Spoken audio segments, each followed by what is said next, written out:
This is KCRA 3. We begin with breaking news. We're following that breaking news out of Sacramento County right now. A fire hydrant is flooding the road at Bell Street near El Camino Avenue. That's where we find KCRA3's Mike DeSalle on the scene with the very latest. Mike, what's going on? Good morning. Specifically, we're standing right at Laredo Street at Bell, and well, the scene right behind me, that picture says it all. Since about 4:24 this morning, the first report of this fire hydrant spraying water all over the roadway came in, and since then, for the last half hour, this has been the scene. So if you're driving south of El Camino on Bell, you will encounter this water being sprayed across the road. Now, the good news here is the road is a bit elevated from the right and left side, so a lot of this water is starting to pool into ditches on either side and not necessarily pooling in the roadway, but it certainly is not something you would expect to see in the dark as a driver. So just be aware, if you're coming south from El Camino down Bell or coming north up Bell Street towards El Camino, you will run into this scene right here, which remains active more than 30 minutes after it first came in, as this fire hydrant just continuing to spill water out here onto the middle of the roadway, or should I say, shoot water out here onto the middle of the roadway. Live in Sacramento County this morning, Mike DeSalle, KCRA 3 News. All right, Mike, thank you for the quick reporting there. Let's go now. Meteorologist Amber Berg helping us plan our day for today. Pretty warm yesterday. Yeah, absolutely. And it's going to be hot again today. Here's a live look with all eyes on Stockton. This is one area that has a good chance, maybe breaking a record high temperature today. So it is going to be another hot afternoon expected, paired with light winds. Late day clouds will start to stroll up from the south, but I do expect that we're going to have pretty much full sunshine during the daylight. Most of those clouds kind of meandering in later on this evening. Modesto checks in top of the 5 o'clock hour at 70 degrees. We're in the mid 60s currently out the door in Stockton, 63 for you in Fairfield, 61 in Sacramento and Yuba City, waking up to 68 in Auburn currently and 37 in Truckee, where the skies are crystal clear. The only thing you're seeing in terms of cloud cover on the satellite loop is pretty much confined to the coast. We're starting to see some of that fog, kind of ooze over and into parts of the areas there of northern Sonoma County. Winds are coming on short 10 miles per hour, but we have still pretty light winds up and down the valley. So today is going to be plenty hot. Upper 90s to a few spots like Stockton up to 100. In the foothills, I'm talking about upper 80s to mid 90s, and in the mountains, mid to upper 70s. In the next 10 minutes, I'll walk you through the forecast neighborhood by neighborhood. Time right now is 5:03. Good morning, Brian. What are you tracking for early commuters? Morning, Tamara. Let's start here on the Causeway. We'll look at Childs Road here, and traffic is moving along east and westbound. No problems there between West Sacramento and the Davis area. You can see green across the map there. Coming in from Roseville, all clear on Interstate 80. 50 is clear. As we zoom in, this is the area where Mike DeSalle was reporting along. This is El Camino and Bell Street right there. So that's where you want to watch out for that water coming out of the hydrant there. I-5 is all clear. 99 looking good. A little slowing there south of Elk Grove. And then also in Stockton, we had a crash right near Fremont Street on northbound 99 near Highway 4. They have cleared the lanes there. That's back up and running now at 70 miles per hour. At one point, they did have multiple lanes closed in that area, but it looks like they've managed to open all that back up again. 205 over to 580. We're getting some slowing there now at 24 minutes over the Tracy Triangle. 580 over the Altamont Pass, 26 minutes. 99 between Modesto and Manteca, 12-minute ride.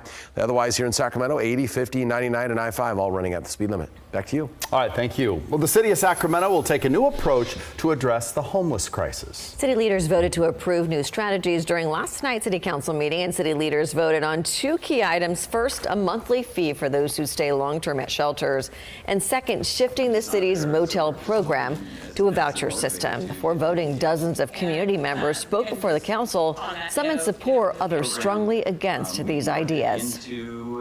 How do you go forward with a project of this size without all the answers? This will only work if 24/7 public safety is taken very seriously and any criminal behavior is dealt with and swiftly, inside or outside these sites. I am supportive of it. I am tired of people I know walking around saying, I wish somebody would help them. I wish the state or the county would do something to help these people, and then we just keep walking by. I join with our other neighbors in saying, yes, we're happy to be a part of that. The council voted to move forward with the monthly program fee for micro-communities intended for seniors. Residents would pay no more than 30% of their fixed income. City staff say they could generate more than $500,000 a year to help cover operating costs. City leaders also voted to the transition to the motel program for families into a voucher-based system. The plan offers a 4-week voucher that is renewable for up to 6 months. Staff estimate the change could save the city $2 million annually and create more stability in the program. Right now, there are more than 3,200 people and 700 families waiting to receive shelter. The city currently operates 18 shelter sites with more than 1,300 beds. Leaders estimate these newly approved strategies will add more than 1,000 new shelter beds.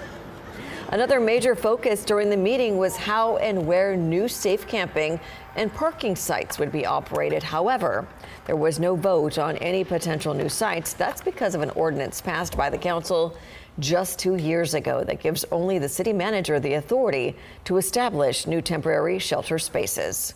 Well, the city of Sacramento is also considering taxing vacant properties. Voters could decide on this sometime next year. The city says it's a way to nudge property owners to develop the nearly 4,300 parcels currently sitting empty across the city.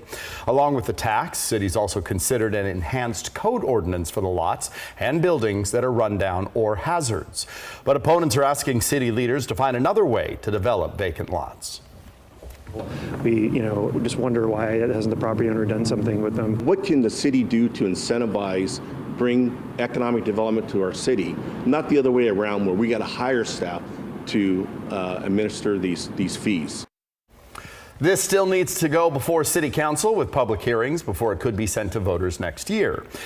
Well, safety improvements along a busy Davis roadway are now in place. And traffic engineers are collecting data about whether those improvements are really doing anything. And KCRA3's Melanie Wingo joins us live now from Davis with a look at why the city installed those roadway enhancements in the first place. Good morning, Melanie.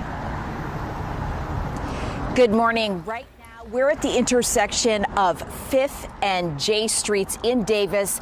And according to the city of Davis, there have been several crashes at this location and also 1 block to the east at the intersection just over from us there. And then also 1 block to the west. Several incidents have happened along 5th Street. And so that's why the city decided to put in these what they call safety improvements, namely paint, signs, and plastic traffic posts.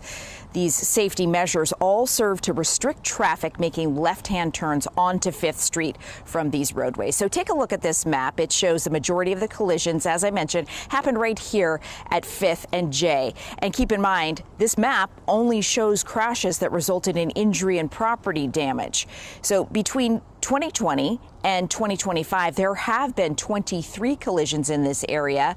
Out of the 23 collisions, 20 happened right here at 5th and J. And then as you can see from the map, 2 happened at 5th and I, 1 happened at 5th and K. And back out here live, these safety enhancements restrict the left-hand turns onto 5th, as I mentioned.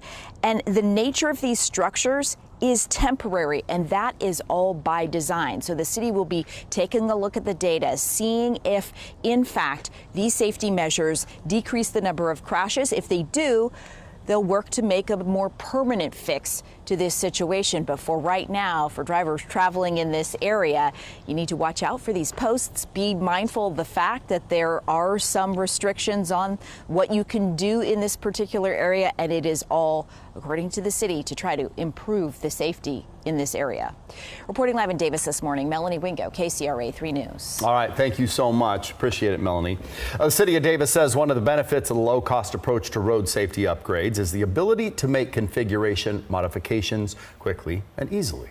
Time now is 5:09. Time for KCRA3 weather and traffic every 10 minutes. Let's begin with Tamara helping you plan your day. Hopefully it's not too hot out there. It's going to be a hot one out there, Leticia. Just kind of like a carbon copy of yesterday, give or take a degree or 2 of warming. Here's a live look outside along Interstate 80. It looks like more folks are getting out on the roads. We'll check with Brian here just a moment, but that's the view from Greenback where the sky is crystal clear and it's comfortable as we kick off the morning. 61 in Sacramento, 65 out the door Stockton. You're at 63 in Fairfield. Springfield, 72 in Placerville, 70 in Modesto, and 68 right now in Auburn.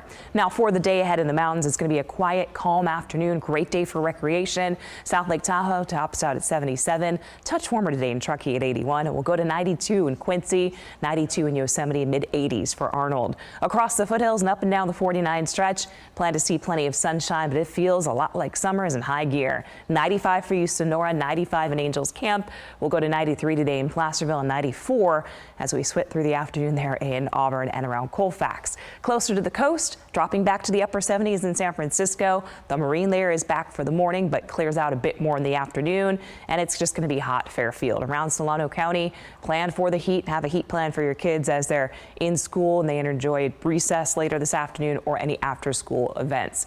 100 Stockton today, 98 Modesto will hit 98 in Tracy and down into Patterson, 98 this afternoon in Woodland, 98 in Davis, and as warm as 99 Roseville and Yuba City. In the next 10 minutes, I'll walk you through the forecast. It does include a deeper drop in temperatures late week and chances for some thunderstorms. I'll detail it all for you coming up. It's 5:11. Brian, I see it looks like more folks are getting on the 80 at least. Yeah, and we're going to start here on the business 80. This is the northbound side here, and you see a few more cars here. CHP just brought in a traffic break. There was a stalled vehicle there in the slow lane, so they stopped the traffic behind that so they could clear that, make way for the workers that were out there on the freeway. But overall, we're not seeing any major delays. As you can see, still seeing green there on the Cap City Freeway at Exposition Boulevard. 80 is clear coming in from Roseville across the top and towards the Causeway. Highway 50 out of Rancho Cordova also clear. No delays on 5 or 99 coming in from Elk Grove. As we make our way through Stockton, no problems here. Highway 4 is clear, just a little slowing at Discovery Bay. 12 is clear off to Rio Vista. Over 205 and into 580, 26-minute ride on each. 205 is in the red there. And here in Sacramento, 80, 50, 99, and I-5 all still in the green. No delays. All right, thank you, Brian. Time right now is 5:11. Formal charges have been filed against Charlie Kirk's accused killer. A list of charges he faces and the punishment being sought if found guilty. Tense exchanges between senators and the FBI director. I'm Rachel Hersheimer in Washington with concerns from lawmakers heading into day 2 of questioning.